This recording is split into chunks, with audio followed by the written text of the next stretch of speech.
And I have been loving that. And Ilene and I have stayed in touch. And when she started the school, I was very excited about that. We chatted some off and on. And, Ilene is good at everything that I'm not good at. And I'm good at one thing, which is asking for money. So I just kept saying, if you need help with that, let me know. And so this year, before she called me before January, before 2024, and said, can you start in January? We need money. So I said, I'd love to do it. So that's my main role, is rainmaker. Need it to rain. Hope the drought is over. And I think you understate significantly, Wanda. The first time I met you, I had wild and crazy ideas, and you had already seen and done everything for 30 years. And you still met with me and greeted me with curiosity and open arms, and then took what I was saying and multiplied it times 10 and gave me a new vision. So I think you do that with a lot of things. And Ilene, you've been working tirelessly in this industry for a long time, and you saw a need 25 years ago, 30 years ago, for the Professional Bookseller School. And when nobody was doing it, you volunteered and just created it, from. Not only weren't they doing it, whenever I mentioned it, I was told it's impossible. We don't need it. Nobody wants it. And I was young then, and now I'm not young, and I decided, no, it needs to be done. So well, one of our booksellers was on this morning in the event class doing publicity speed dating, and so excited about that. And I'm a graduate of the event class and have been in a couple of the others helping with instruction, and just what you're doing is really awesome, both of you. So I'm going to stop boozing about you and let Steve ask you some questions so that we can hear from you today. But thank you so much for being here. I think it's rare that you guys are interviewed. And you're the forces. Yes. Yeah, you're the forces and the voices behind, and it struck us that you know so much and we don't hear your voices directly. We see your actions and we see what you do, but we thought it would be incredibly interesting.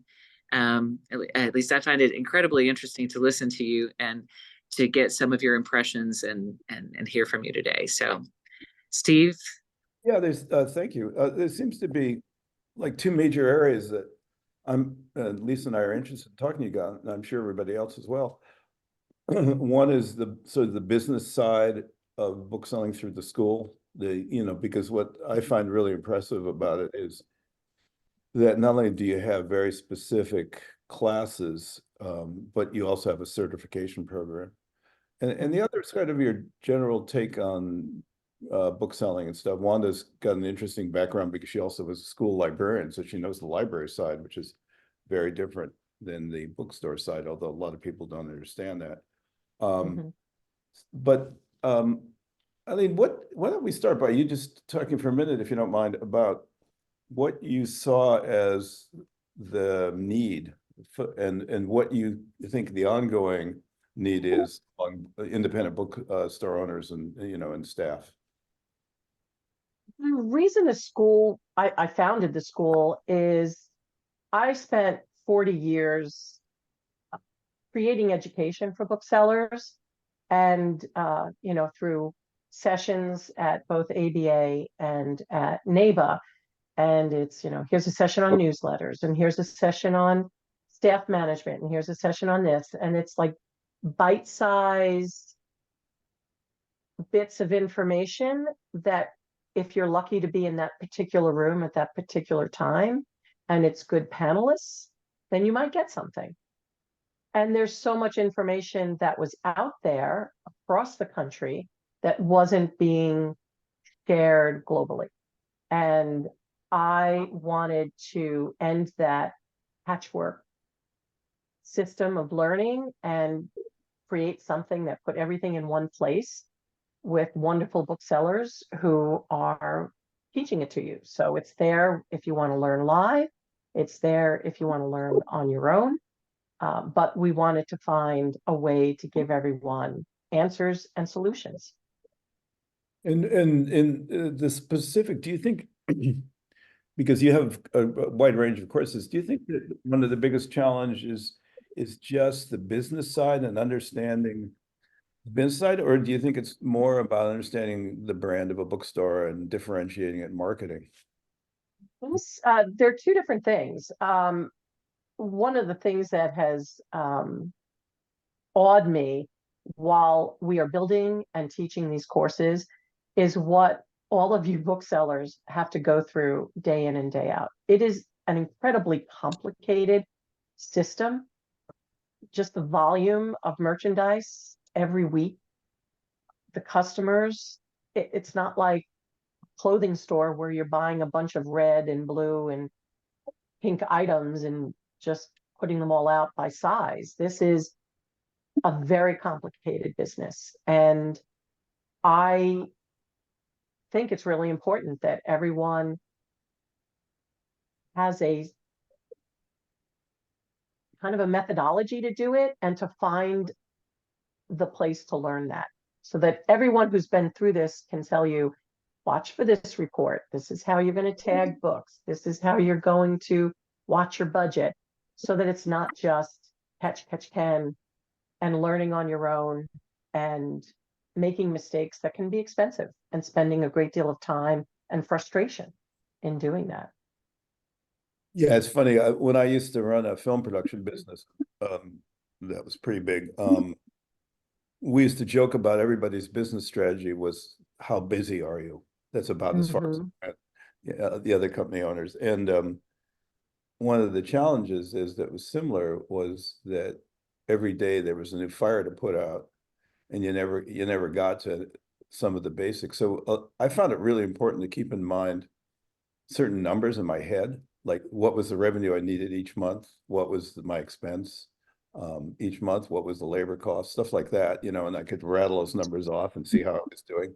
But at the same time, that was completely impromptu. The other side was what you're talking about, which is I learned over time that a much more disciplined approach, for instance, to cash flow really made a big difference in terms of how you ran your business. And you didn't really think so. Wanda, what's been your experience moving around from, you know, from in the nonprofit and profit world and helping bookstores out and such? Yeah. So, you know, I mean, I have just found that, I mean, the independent part is important. You know, it's important to every person who goes into the business of bookselling. They have an idea of what they imagine it to be like. And I think that's super important that you have a vision. But if you don't have some flexibility around the vision, I think I saw a lot of booksellers get kind of stuck in how they were doing things, and this is how we do it. And you know, it was challenging to, it's like turning a big boat in my mind. It's, you know, I think about things like fax machines and email, and you know, I just remember when those came along and how challenging it was for booksellers to think about doing business differently than they had always done it. You know, the need for the school is, I mean, I've had thousands and thousands of conversations with booksellers and other people in the industry. But in thinking of booksellers, you know, so often I would be struck by the different, hold on a second. Patrick, thank you. You know, by the different levels of understanding of what the business they were in. You know, I would talk to a bookseller, you know, and learn that they didn't know they could do returns.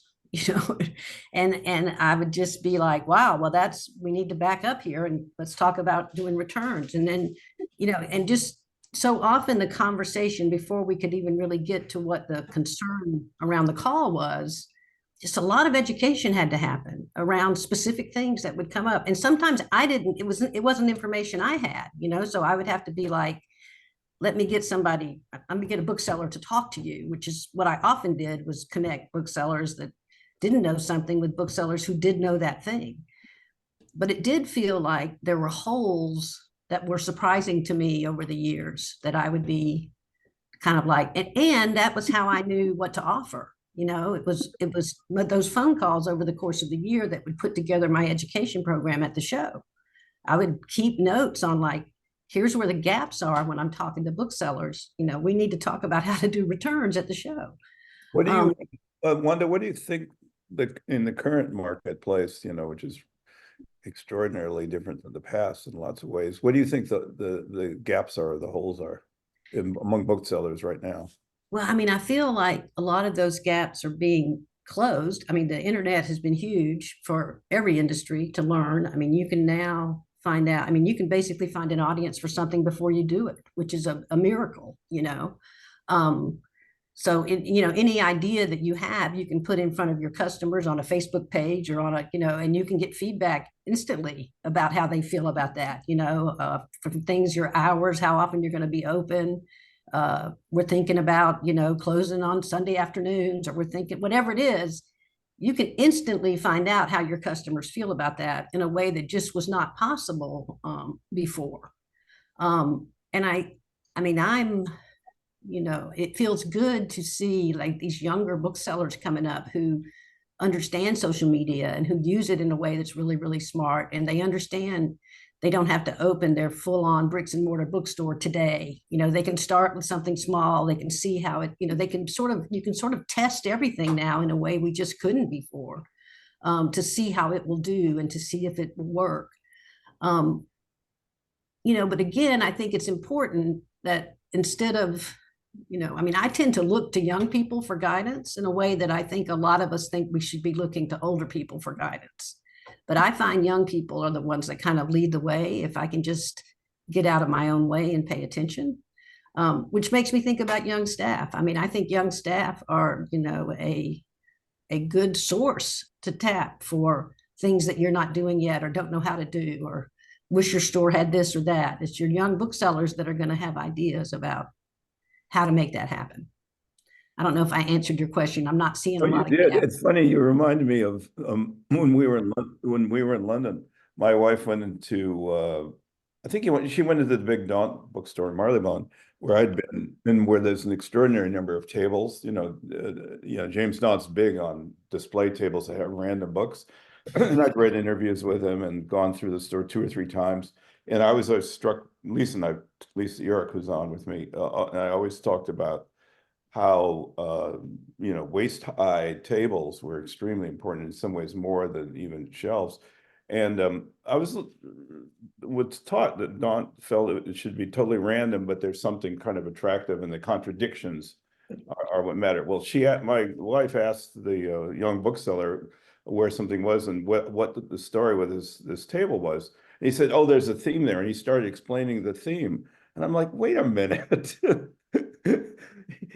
The guy that runs all the bookstores in America and Europe now said they're random, and you're saying that you have a theme, you know. But that's an example of Daunt giving a lot of freedom to all his staff once he felt they were educated, which I think is a really important lesson. Ilene, are there other gaps or particular areas that you think right now need more attention among booksellers? In terms of gaps, I think the biggest need that they have today is really finding a way to be profitable so that they can provide living wages and to master all those intricacies involved in this retail environment. There's just so many moving parts. And I think a big gap is they're not enjoying it anymore.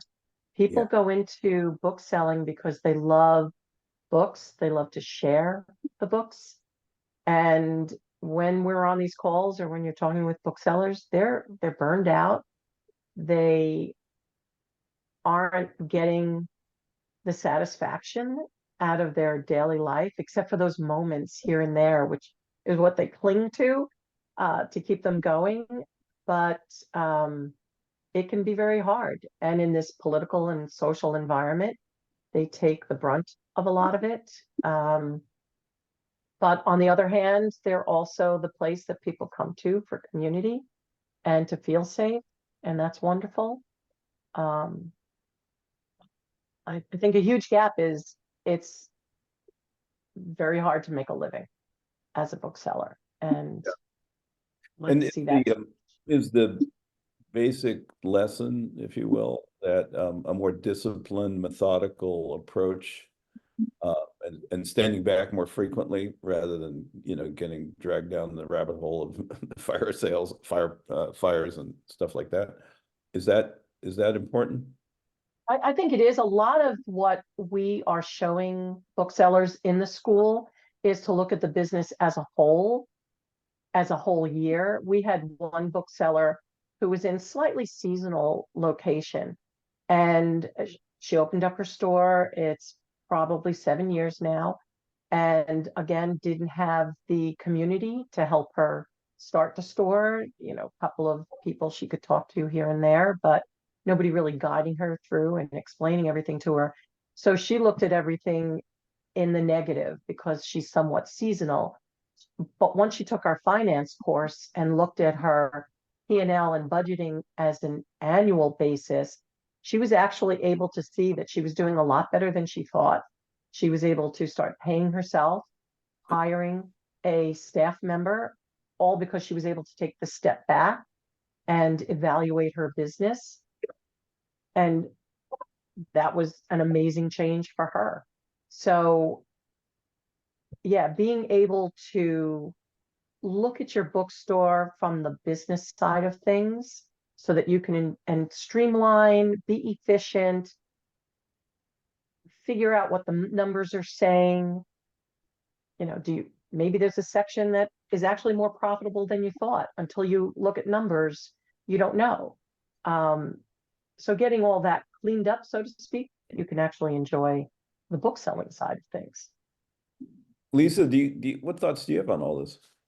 Well, it's, we put it on the invitation, that question, can you actually make money as an individual and running a bookstore? And just coming from Mountains and Plains last week, a couple of people who were starting new bookstores and trying to run those numbers and attending the finance class with that you had there, they were asking that very much in that question. And one of the things we were talking about was, figure out how to create a pro forma.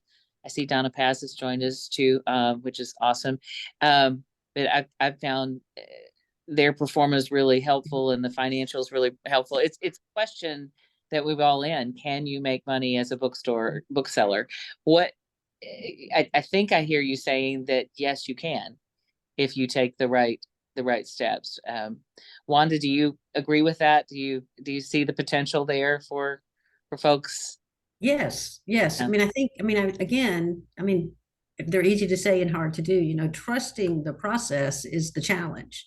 Do I trust that these business points will get me to where I want to be? Do I trust that my staff will carry out the things I delegate? Do I trust myself to stay within a budget and manage? So I think it's like, trusting the process that whatever process you land on. My thinking would be, the process of getting educated is a good one, of learning about the business before you jump in, of learning about what's involved. That's a process I would encourage for myself. But everybody's got to find their way in it, and then they have to trust it, which is another thing I saw happen a lot. Is you would see booksellers get very invested. I would see booksellers get very invested in a process, so a way of managing people, or a way of marketing books, or whatever it was. And then as soon as the process did not give them the results they expected, then it was on to a new process. And it's like, no.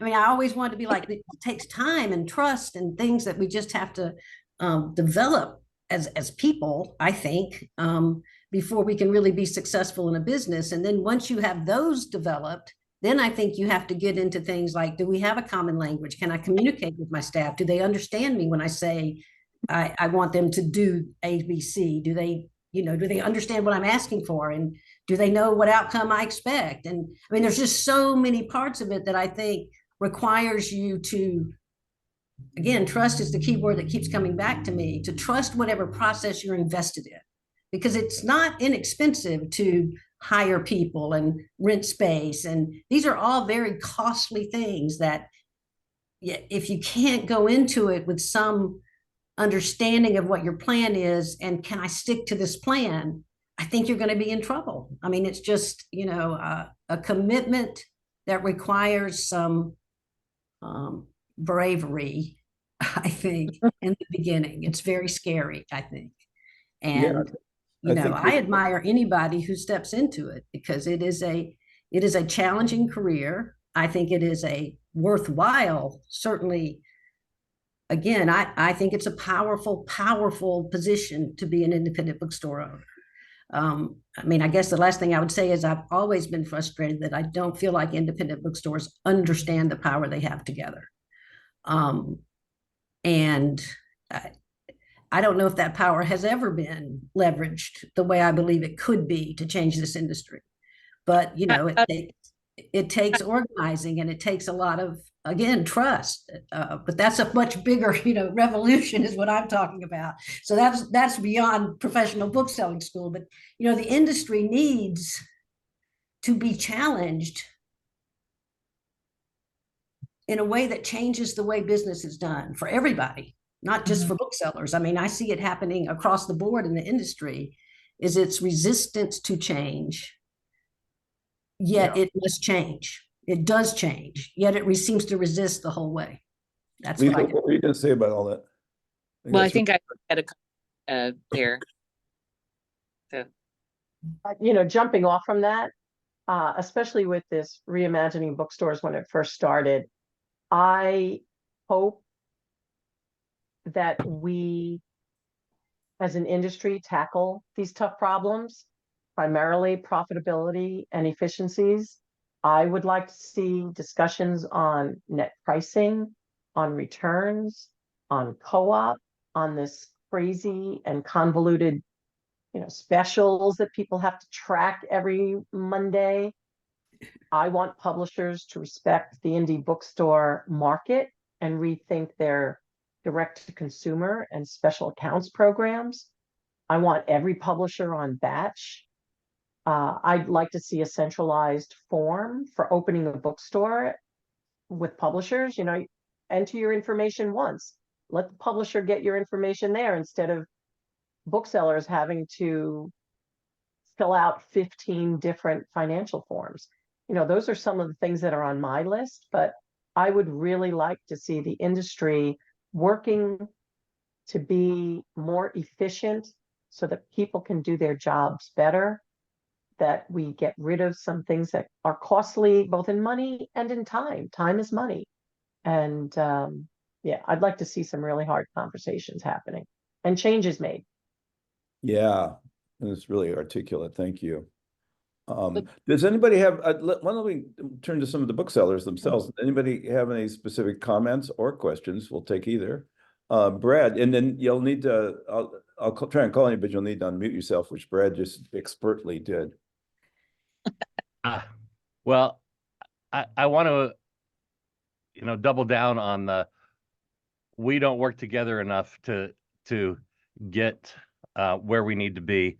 There's been things for years that I think we could have accomplished if we had all worked together, and I kind of think that a lot of it should have been coming through the ABA and hasn't, for a variety of reasons. They do a lot of things for us, but there are some other things, and they've dabbled in it, but they've never really were able to follow through on it.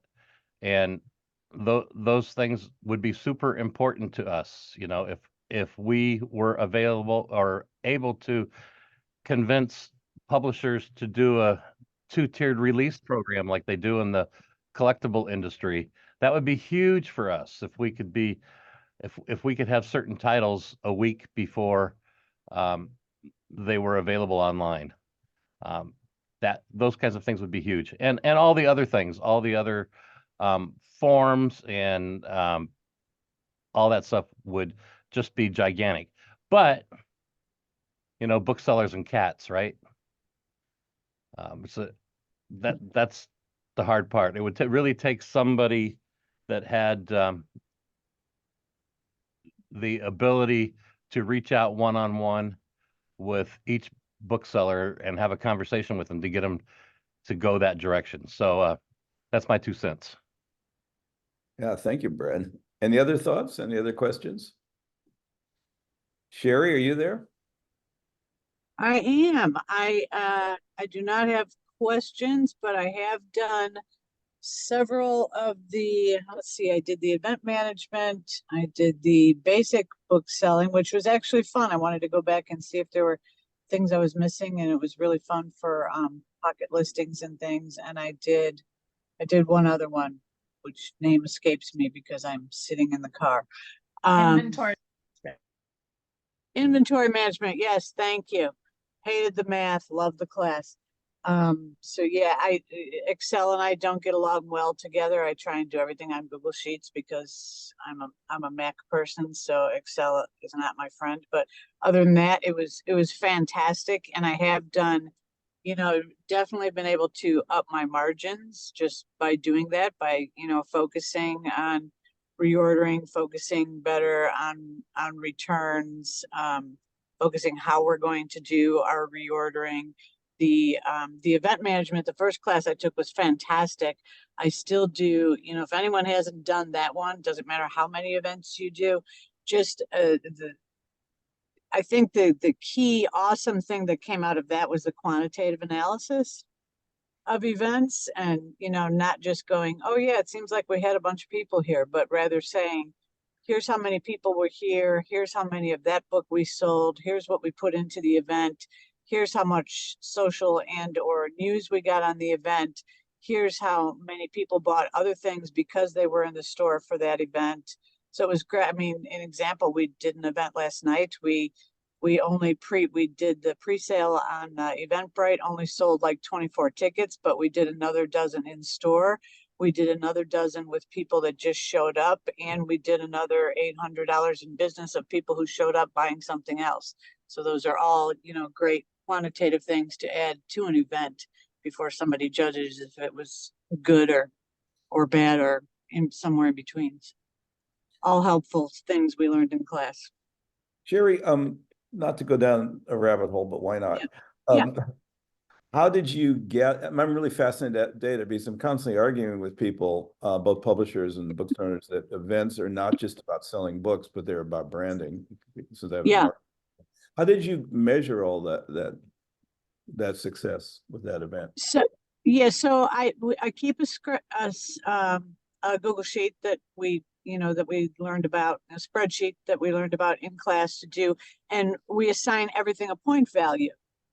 So you assign a point value to, social mentions. Maybe those are worth, what, and you can set your own based on what your parameters are. So, in the first couple of years we're in business, social mentions were key to us. Now, hard cold sales are a little bit more key. So they have more of a point value, and then people attending, and then we can just look. I mean, yesterday's was super easy anyway, because we could look and go, okay, this event was after hours. So from 6 to 8, we'd have done nothing. And instead, we did another 800 in business. So so that was pretty easy. On days where it is during store hours kind of event, we go back to the 2 years before and just look at the numbers run for that day in that season, the year or 2 years before. I tend to look at both years before I assign a point value, because one can skew you a little bit on your judgment of the situation, because maybe it was a crap day and it was raining all day,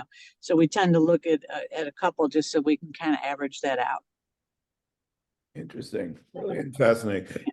And is that a template that came with the class, or you developed yourself?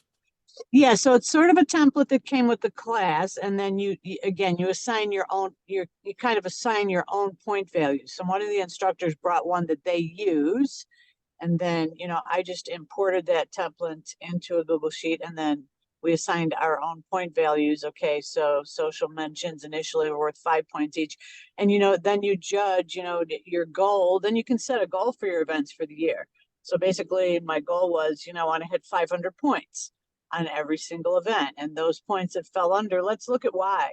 Those events that fell under on points, let's look at why they fell under. Was it a weather factor? Was it we just, over anticipated what this author would do? Was it, so in the case of Indie Bookstore Day, great one. And you can assign like negative points for your inflow to your input. So in the last several years, we've done this book fair on the square, which is a fun attention getter, but not enough of a fun attention getter when we saw that 90% of the business was frankly still happening in store and not on the square right across from the store. People were just walking over and then spending in the store. And I was bringing in, 2 more staff members to run things outside, plus, a guy with the speaker system and everything in front of the thing. So we were spending a lot more. I did 1,000 more in sales, actually 1,800 more when all was said and done, 1,800 more in sales this year on Indie Bookstore Day, and had 3 less people working the thing. So, it allows you to adjust once you see, okay, this is working, this isn't, what can we do that's going to make this more profitable and still a good community event, a good third space event. Sherry, would you mind, if you can, sharing in the chat an anonymized version of your template, or if you're willing? I can't in the chat, baby, because I'm in the car. I had to run around, do some, my manager is with her family at Disney this week. So I had to do some running around while I've got a part-timer there, and I'm going in to replace her in about 25 minutes.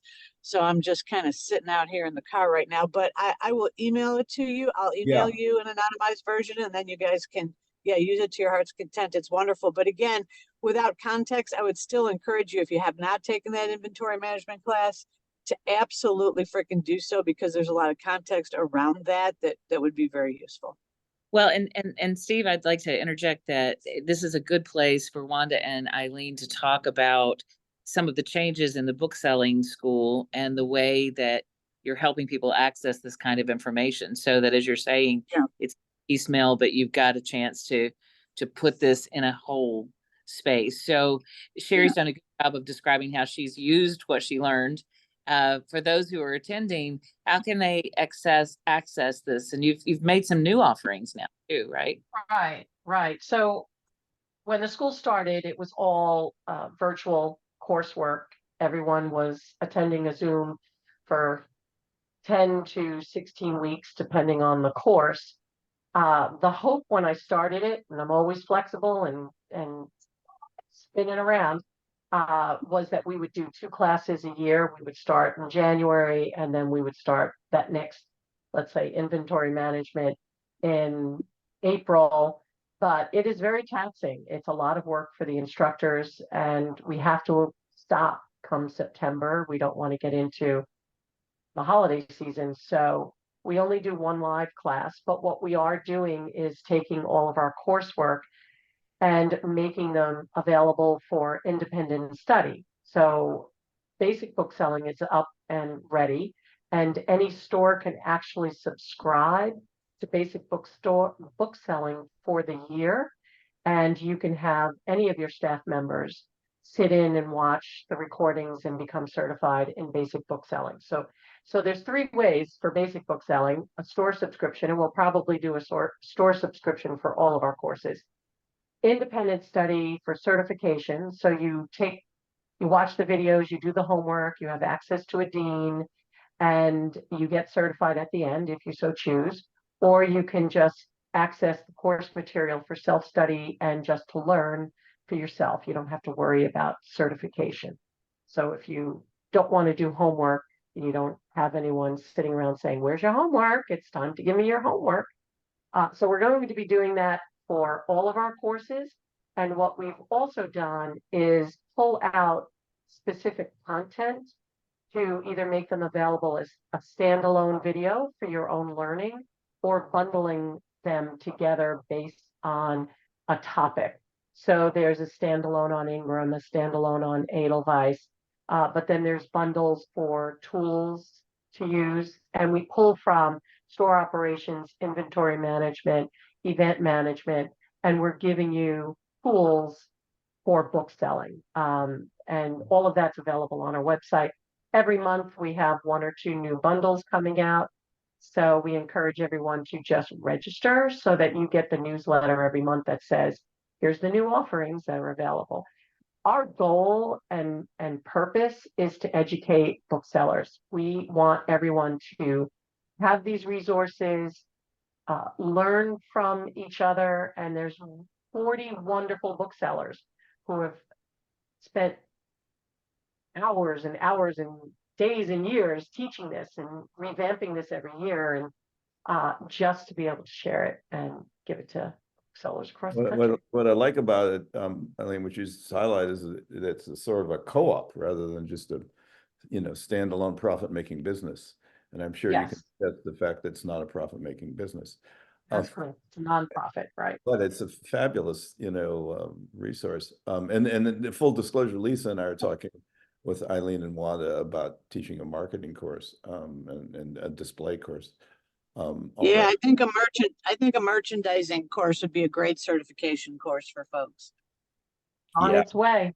Well, it's on I would love that. Seriously. Yes. Yeah, merchandising would be just a fantastic one. we are excited about it. Steve and I've been working for the past couple of years and been talking at least for the past year with Ilene and now with Ilene and Wanda about marketing and display excellence series. And actually, Wanda, credit to you and Ilene. This is an illustration of how things happen with you guys, because they challenged us. They said, we want to use what you're doing as we get ready to market this, to practice what we're preaching. But you also got us thinking about what's the best way to do a virtual course series. And then we had a brain flip. We were like, wait a minute, how do people learn best? They learn best by reading. As my grandma said, "Gans with the one what brung ya." And we know that reading engages your whole brain, and so we're writing chapters for each workshop. And the first one, they're done now. There's 5 of them, and we'll send them out. People will print them, or we want them to demonstrate that they're reading on paper, not on a screen, because that's important to your brain. And then we'll use the workshop to really look at what people have tried and to hone and to do coaching. But we got there with your help, trying to think about what's the best way to frame this up and to make this happen.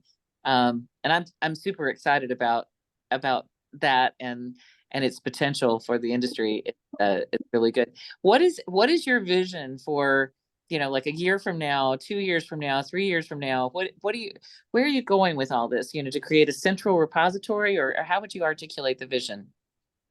Yes, it is to be a central repository for information on how to be a bookseller, how to run a bookstore. Yeah, so it'll be both self-taught as well as being live classes, because there's so much benefit when you're speaking with a teacher, you're on a class with instructors, and we have a very active Discord channel when class is going on and people are sharing ideas and getting to know each other and building relationships that way, so that when we meet at regional shows or Winter Institute and Children's Institute, you've got this friendship already built in.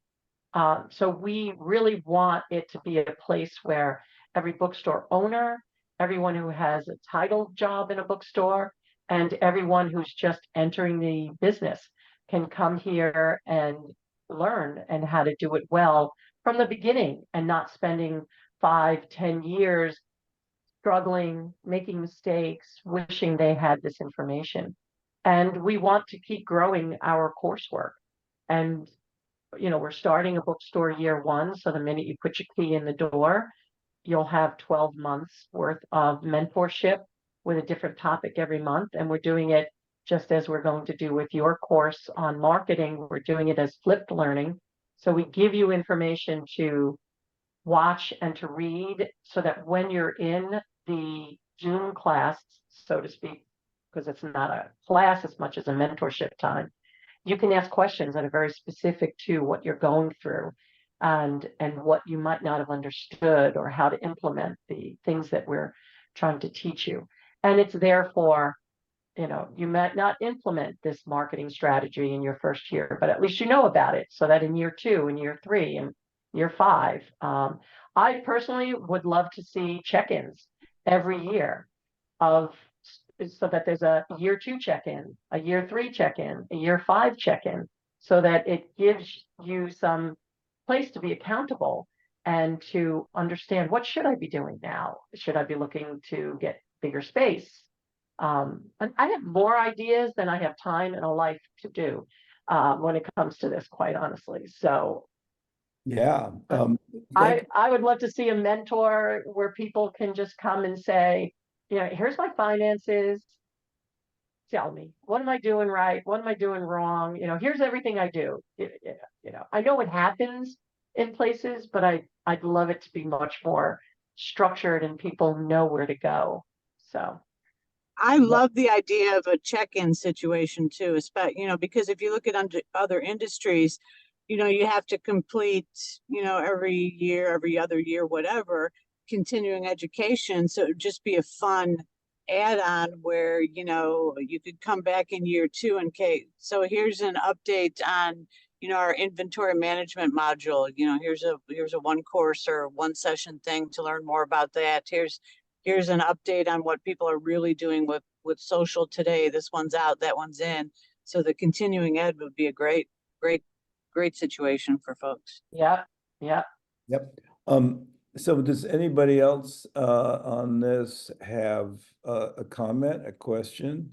Yeah, I have Sandy, Zohar? or I have a comment or suggestion. I mean, we opened a year and a half ago, and we took the basic book selling class, which was super helpful because we're both academics with no experience, and we just had to jump to the water. So it was definitely like a good lay of the land. But the one thing that you mentioned, which I think would be really important or kind of like beneficial to implement, is some sort of a mentorship program. So you didn't mention it, but there's a lot of models in other businesses which I think could work well. So it's either like a mentorship clinic that is open to book with booksellers that have had a store for 10 years or more that are doing it on a pro bono basis, or matching new booksellers with someone who's had a store that they can meet once a month or every quarter to do the exact same thing, to set goals and then check in after 3 months to see how it works. I mean, that's something that for us, I feel like I wish we had a mentor like this, just to give us homework every 3 months, like, okay, do your finances, do your kind of event management, work on this Excel sheet. I mean, we're kind of like book selling life coach, which is great. Yeah. But There you go. Yeah, great idea. Zohar, what's your store's name and where are you? we are Howling Bassett Books, and we're in Old Wick, New Jersey. So it's a small rural town, an hour from Manhattan. Interesting. Yeah. Yeah, so it's been like an amazing learning process, and I've found a mentor in New Jersey. They offer like free services, so he's been helpful with the business planning, but specific for bookstores, it would be amazing to be teamed up with someone and have like a meeting every 3 months. It will be enough of an incentive to get some guidance and move gradually towards goals. Yeah, that's a great suggestion and question. Anybody else have thoughts? Brad, are you raising your hand? Yes. I am. Yeah, a couple things, couple thoughts and a question.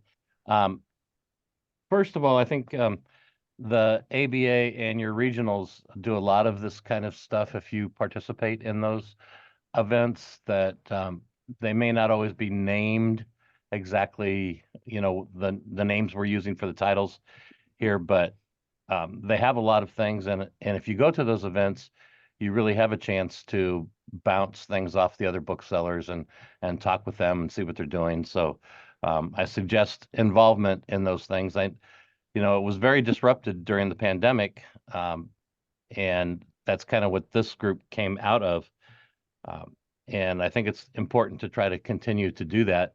And we went to our last Northern California one, that been the first one in a long time, and man, it was all new faces. So the couple that of our peers that were there were coming to say they were retiring. So but those are important get-togethers, and I think people should try to get involved in them. And then, and I was just kind of wondering how many people here are either ABA or regional bookseller members. You know, I don't know if you could raise your hands. Raise just your hand. Here, so we could we see. see that, because you know, I don't know if you agree that you think they're important, but I do. Yeah. Um, Yeah. Very Well, and important. Ilene is, you're a director of the Hey, NABA. Lisa, can you hold on a minute? Sandy, you had your hand raised before Lisa. I'm sorry, Lisa. Go ahead, Sandy. Thank you. So I also took the event course, and I have to tell you, I highly recommend it for everybody, especially if you are a smaller store and you only have, 1 to 3 people that work your store. It really puts in perspective and doesn't make you feel bad when you have to turn down an event. But if we're talking about adding courses, I would really like to see, and these wouldn't have to be as long as the other courses are, maybe a 4-week course or something on each of the point of sale systems that you're using. It would be really nice to have one on bookstores that are using Square, bookstores that are using Indie Commerce, books that are using Basil, Book Manager, Anthology, because many bookstores, I use Square, and I am learning something new every day on it, but I still don't know enough about it, and it's been 5 years. But there are a lot of new bookstore owners that have bought an existing store that already has one of these systems in place, and they don't know where to go from that. So even a 4-week basic course once a week with somebody who is knowledgeable in these point of sale systems would probably help all of us a lot. Yeah. I'm hearing you, Sandy, and I wrote it down, and Jim's on this call, so we'll start working on that. Thank you. Michelle, Certainly do be you have a question? Michelle Coughlin? We also have Jim from Anthology here, one of the POS systems. So Jim, you want to take 60 seconds? Sure. answer Yeah, that? I was just going to say that sounds like a great idea, Sandy, to have the kind of the mentorship, but also the what works, what's working out there, what's the difference between a generic point of sale system versus one that's specifically designed for the book industry, and how you can take advantage of it. I hold a question and answer webinar 2 p.m. Eastern on Wednesdays for my customers, and I'm always learning something new from them. So it's always good to share ideas and compare and contrast and help people find the right tools that they need. So if there's something like that that we want to put together, I'll be glad to help out. That's great. Thank you, Jim. Yeah, one of the things, Brad, that That's one of the the things, fairs. That's the one that does the Sherry, we can hear you. One of the things that I always found at conferences, marketing conferences, was that the keynotes and the workshops were okay, but it was really the networking that mattered, to underline what Brad was saying. And I think particularly in the book selling industry, where there's so much to gain from each other, every one of these sessions, I think we all learn more from each other than me or anybody who's talking. So I really underline that. Sandy, did you want to keep going, or is your hand up just by accident? It's just up by accident. Sorry, I'll take it down now. Okay. Brad, you're waving up to Sandy. Is that what you're doing, or raising your hand? I'm raising my hand again. Two more things. Actually, Jim, I didn't know about the webinar. So I don't know if other Anthology users don't know about it, but that would have been nice to know about. I don't know how I missed that. Also, I just wondered, does anybody have or know anybody that has a bookstore in a regional mall?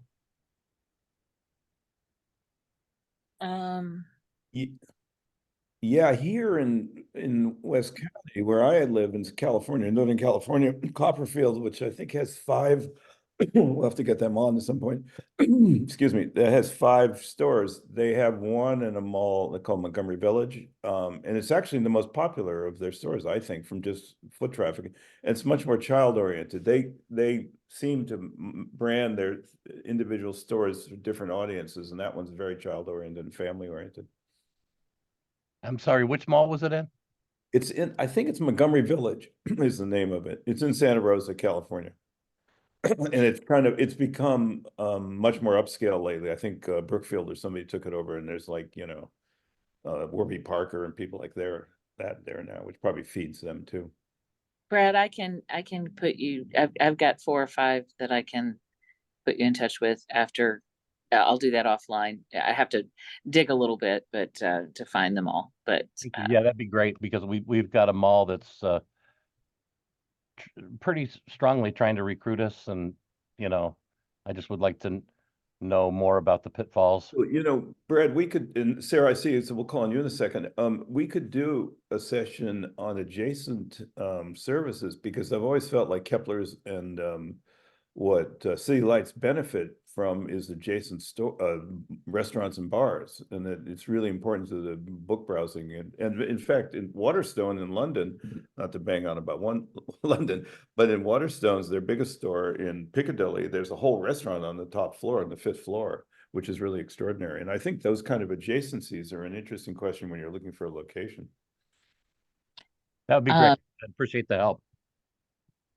well, and Steve, we need to highlight, there's a couple of things in the chat that I want to highlight, and as well as both Ilene and Wanda's involvement. Wanda, of course, led SEBA for a long time. And Ilene is currently executive director of NABA. So, and how long have you been in that role, Ilene? You've been 5 years, and then 10 years with APA. 25 years. Okay. And then we have also Lisa Swayze on the call, and she is an ABA board member, and meeting with publishers next week. She put in the chat, and would love any feedback that we have there. I have lots of thoughts. So we have a lot. Sorry, I missed that. I'll make sure the chat goes out when we send the recording. And it can be a separate file if people can just look at that. Sarah, did you have a question? Just to Ilene, and last year I tried to sign up for the financial one. I mean, it was sold out within 4 minutes. This year also. So I don't know. I worked that hard to sign up quickly, and I still missed it. Forget it. That's what we've done also is created a 3-part recording so that you can get some of the highlights of it, and that's available for self-study through our website. And last year was the first one, and obviously this is our second go around. It just started this week. Once we get through this second session, because we are adapting, changing, and improving our courses through every iteration. And we are creating a textbook this year for the school. And our hope is that we can provide this course twice a year for booksellers. But we need to get through this second, the last year it started out as we thought it would only be like 4 weeks, 5 weeks, and then now it's 13 weeks. There's a lot of information to give everyone. So we will be getting that content to booksellers so that they can access it at any time. And that's our goal. We want you to be able to get this information when you need it, when you want to learn it. But it's just taking us a little bit of time to put that all together. And my hope is in 5 years, it is going to be such a robust library that you will be coming into that every few months to say, what do we need to know now? Yeah.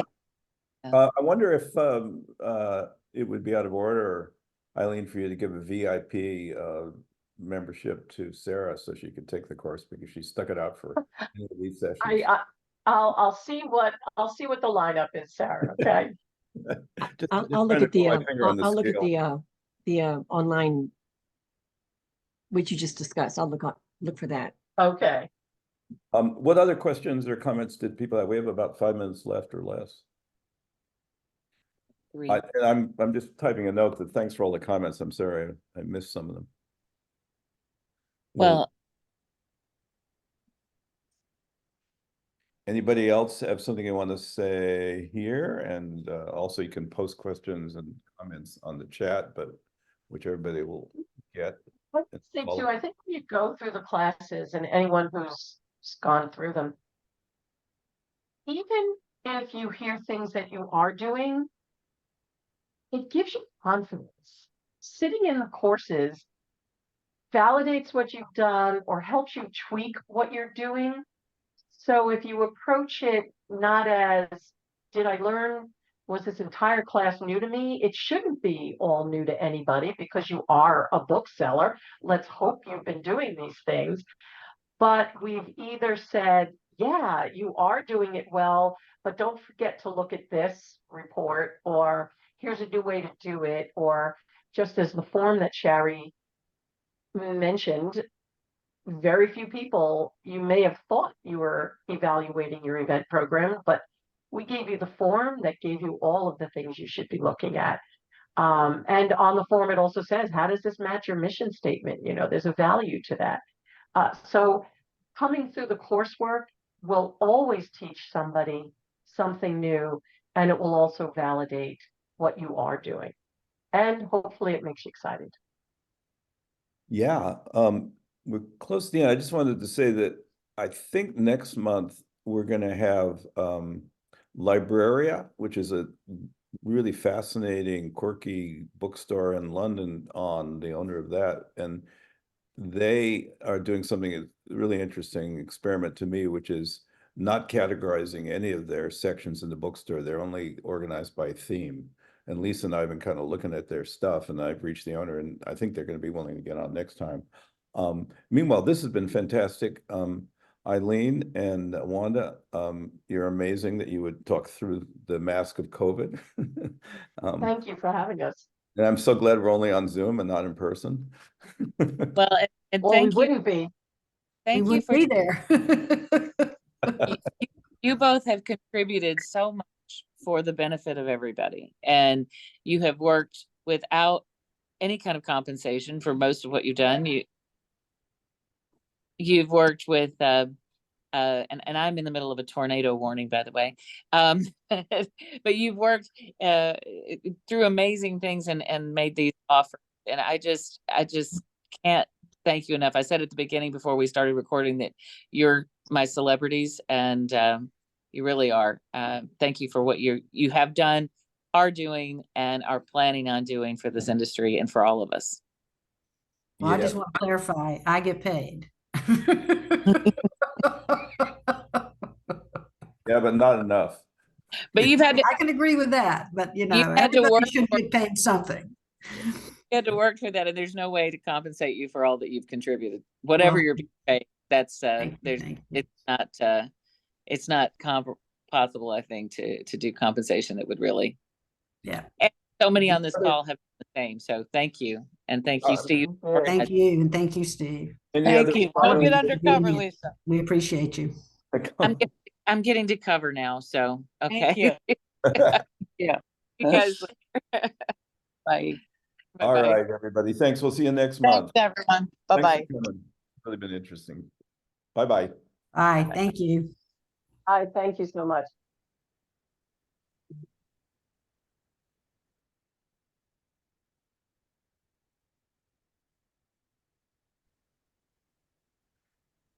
You're still recording, Steve. Yeah, I'm trying to save the chat separately. You get it, but I just wanted to be able to send it out as a separate work. It'll come out when I close it. Thank you, guys. You guys are great. Well, thank you for thinking that. Yes, we appreciate it. You have so many fans. It's amazing. It's great. It warms my heart to hear people speak so highly of the courses that they've gone through. We're doing our job. We're living our mission. You really are. You really are. It's really wonderful. No, so Lisa and I really appreciate you coming, and I hope it helps even more people join, and you have to add more classes, and certainly ours will be one of them. So thank you. Yes, I can't wait for yours. I'm so excited. Yeah, no, now the pressure's on us. Pressure's on. Even yours has grown. Remember, we thought it would be like 4 or 5 weeks, and now it's like 10 weeks. Yeah. All right. Talk to you shortly and take care of your health. Yeah, thank you. so much, Steve. Take All right, care. bye-bye. Bye-bye. Bye-bye.